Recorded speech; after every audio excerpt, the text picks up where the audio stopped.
ব্যাপারে আমি zero tolerance দেখাবো। উনি যখন সম্ভবত যখন আইজি প্রায় 500-র অধিক সারা বাংলাদেশের ওসিরা সে সম্মেলনে ছিলেন। আরে বাপরে, জিরো টলারেন্স দেখাবেন যদি কোন পুলিশ কর্মকর্তা ঘুষ খায়। আর আলাল ভাইকে বলেছেনই যে গণতন্ত্রের আন্দোলনে যারা অংশগ্রহণ করেছে তাদের ব্যাপারে ঐতিহাসিক মন্তব্যগুলো কি ছিল বেনজির আহমেদের, কত ধমক, কত হুমকি, যে অস্ত্র দেওয়া হয়েছে আপনাদেরকে হাডুডু খেলার জন্য।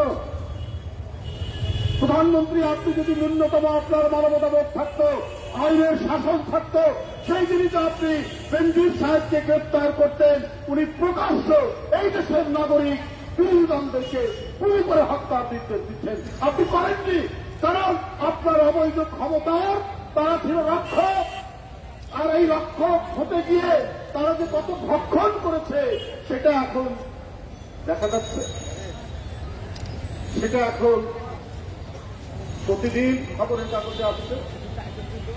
আপনার আজকের যে দখলদারি ক্ষমতা, এই ক্ষমতার প্রহরী, এই ক্ষমতার সিকিউরিটি গার্ড তো ছিলেন এই বেনজির সাহেবরা, আজিজ সাহেবরা।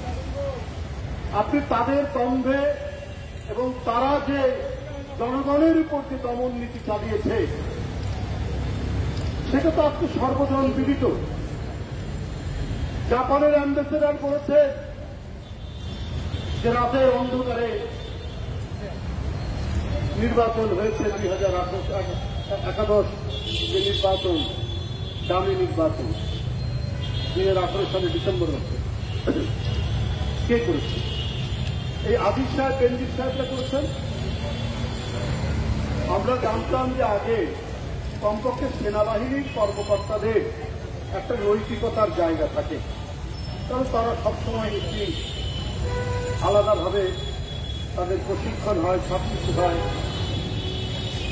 এই যে আজিজ সাহেব সেনাবাহিনীর প্রধান হন কি করে, এটাই তো বিস্ময়কর ব্যাপার। ব্রিটিশ আমল ও ঔপনিবেশিক আমল, ব্রিটিশ বিরোধী আন্দোলন করে অনেক স্বাধীনতার যোদ্ধা, আমরা তাদেরকে স্মরণ করি। ব্রিটিশ আমলেও নিয়ম ছিল যে কোনো উচ্চ পর্যায়ের সরকারি চাকুরি পেতে হলে তার 14 পুরুষের মধ্যে কেউ ফৌজদারি আইনে দণ্ডিত আছে কিনা সেইটা দেখা হতো।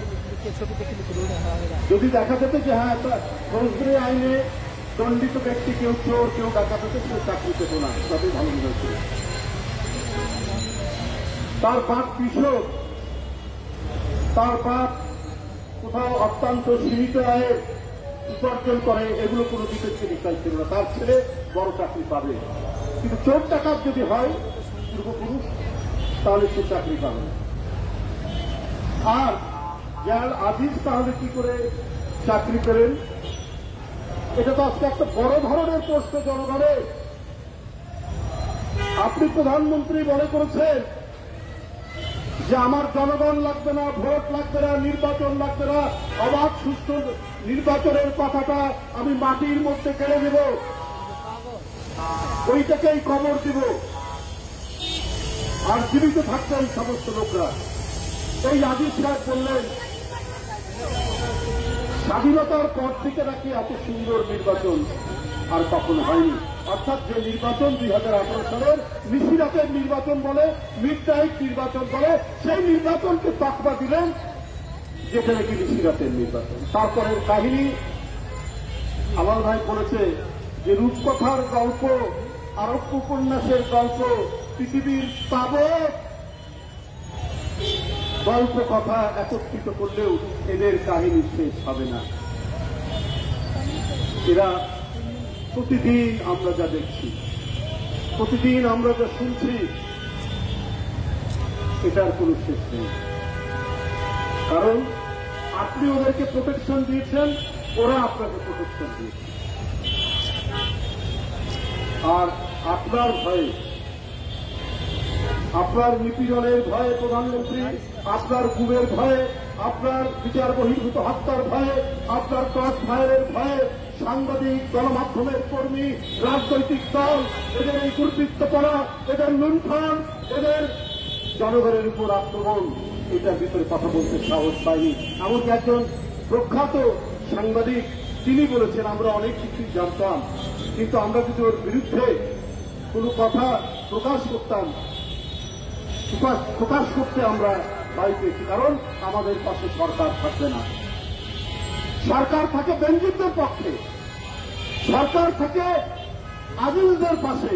যে দেশে, সেই দেশে গণমাধ্যম, সেই দেশে সংবাদপত্রের স্বাধীনতা, সেই দেশে মানুষের নিরাপত্তা, সেই দেশে সাংবাদিকদের নিরাপত্তা যে থাকতে পারে না, সেটা আবার প্রমাণিত। বন্ধুরা আমার, এই তো হল পরিস্থিতি। এইভাবেই তো এই দেশ পরিচালনা করছেন শেখ হাসিনা। গায়ের জোরে যখন যা করা দরকার সেটাই তিনি করছেন। আপনার এত বড় একটি